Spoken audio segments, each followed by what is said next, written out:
Detours, brought to you by Sports and Spokes, the magazine for wheelchair sports and recreation. After a bronze medal performance in Tokyo, Justin Phongsavan, one of the best javelin throwers in the world, is aiming for gold in Paris. All right, Justin, so you got to throw late today, but you got your throws in. Are you satisfied with your performance? Yeah, it's still early in the year. It's March. So given where I threw today, we're sitting pretty good for coming into the trials in July and also the Paralympic Games in late August. Have you already secured your standard? My standard is I am on the national team currently. The standard is always a reoccurring goal. That's the benchmark of every competition we go to is what we compete against. So I am on the national team all the way until the middle of the year, and I'll keep re-hitting it in most meets. Okay, so we talked a little bit about the throwing apparatus or the throwing frame.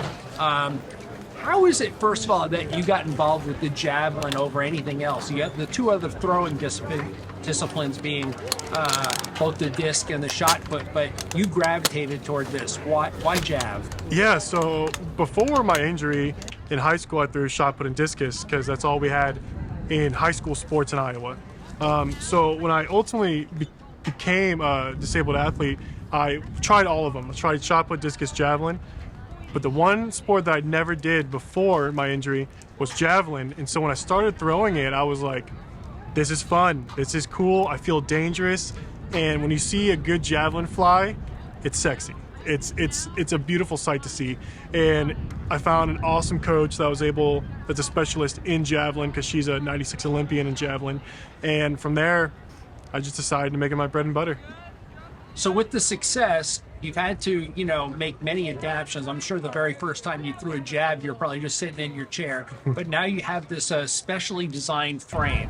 Was that an instant leap in terms of, distance that you could throw by getting a frame?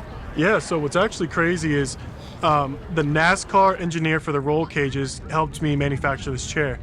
And the first meet I had this new chair with me, I broke the world record. That was the difference that it made, was it added about 3 meters to my throw and pushed me into a league that no other thrower in my category has ever gone to. And that's because of the chair. So that being other throwing frames that are available out there, is there something unique or special about this one? It's all about how the forces are distributed through the chair. Every chair is reinforced in a square usually, and the forces want to make the chair bend. It's strapped down, but the chair wants to bend. This one, it sends the forces through a single point and it reflects it back. So there's not as much flex in the chair, along with a stiffer pull. It makes in more anchor points, so the chair is able to strap down harder. The chair in itself is stiffer.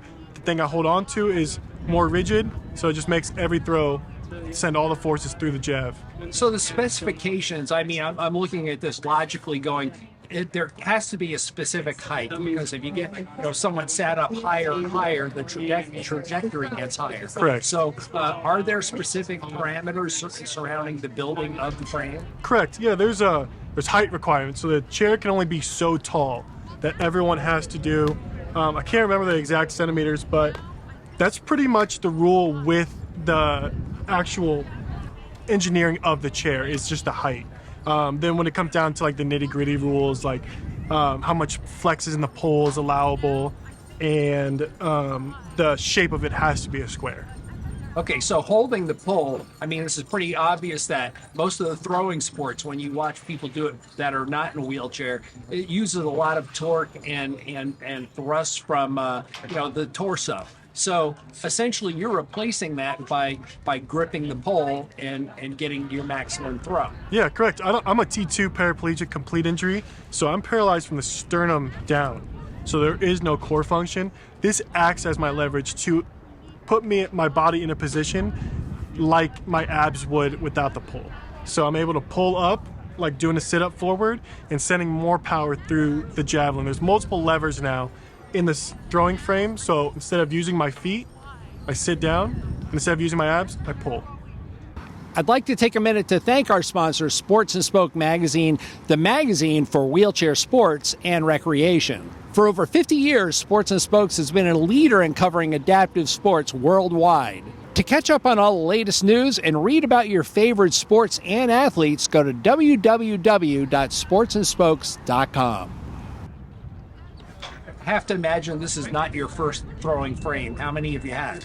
Oh, I want to say I've probably sampled and destroyed, dismantled probably 5 different chairs. I'm just trying to get the right feel for me. But my first ever throwing chair I had for years because it was the only one I knew, and it made it so I made my first national team, and later on it paved the way. So that first beginner chair, it really changed everything.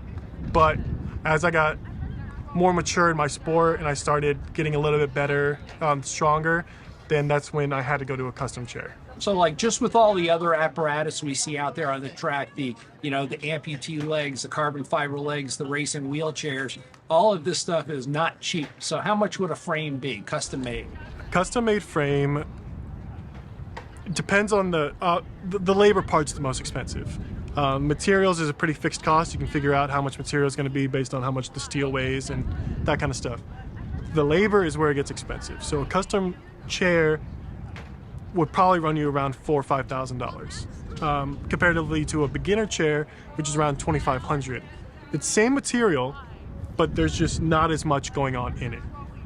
As an athlete, what specific types of things do you work on regularly? You must have a weight program and other various things, stretching programs to keep your shoulder healthy. Right. Talk a little bit about what it is that you do to stay fit and how you get better. Yeah, I think honestly, so the workouts are sent to me from my strength and conditioning coach, Gustavo, out of Chula Vista. He sends me all of my workouts. My throwing workouts are sent to me by my coach, Erica Wheeler. I'm able to utilize the resources given to me by the USOPC for mental health services and also insurance needs for if there's any injuries or anything. But I think where the success comes from in becoming a better athlete is not being so drowned in getting better. It's about having a balance. So outside of sports, I do other things because sports are only going to take up a quarter of my day. But what am I going to do with the rest of my day?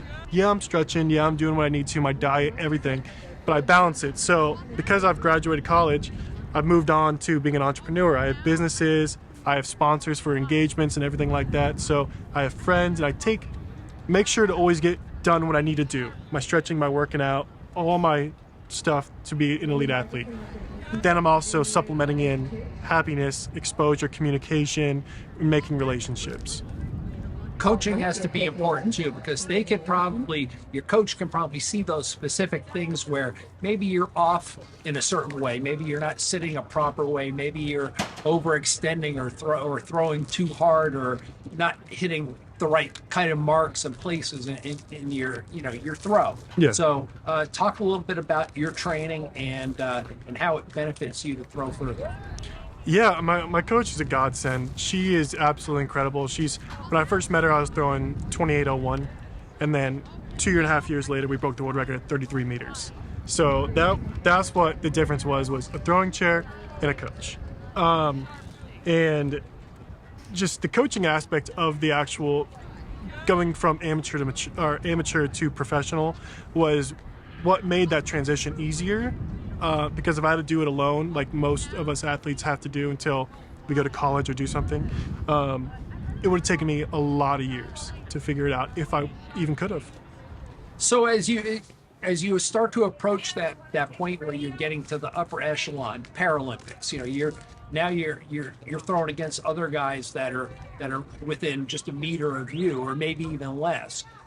How do you prepare yourself mentally when you get to that level to compete against the best in the world?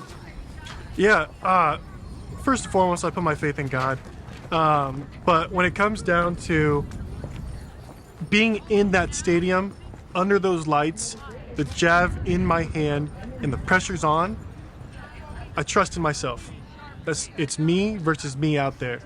I have a mark that I need to compete against, which is whatever first place is, and if I'm in second, that's what I want to go to. but I trust in myself. I trust in my coaching. I trust in everything that I've done that led me up to that opportunity. And from there, I let the Jazz fly, and the distance speaks for themselves. Okay, so Justin, you have 6 attempts as you step out there and you're ready to go. You're up in your frame. Do you focus on one throw or another? I mean, do you try and get your best throw in right away, or do you sort of lead yourself up to a point where you feel like you're hitting your stride and this is going to be the one? It's a great question. So seated throws is a little bit different because we aren't able to speak to our coaches in between throws. There is no communication. It is just you, and you have 7 minutes to get all of your throws done. So between each throw is 1 minute. So when I go out, I always have a game plan. Either it's how my body's feeling, what's the weather like, am I analyzing the wind, is the platform that I'm on secure, where am I at? The warm-up throws is usually when I'm going through the motions and I'm feeling what I'm doing. I watch the javelin and I'm able to self-diagnose what's going on based on how the javelin's flying or how my body's feeling. So those first couple throws, I don't like to say take it easy because I'm bringing intensity, but I'm deducing. I'm seeing what's going on. That's usually 1, 2, 3, 4. I'm starting to step it up. I'm fixing what needs to be fixed. And I'm sending it through. 5, 6. I should be locked in, and we're bringing the heat.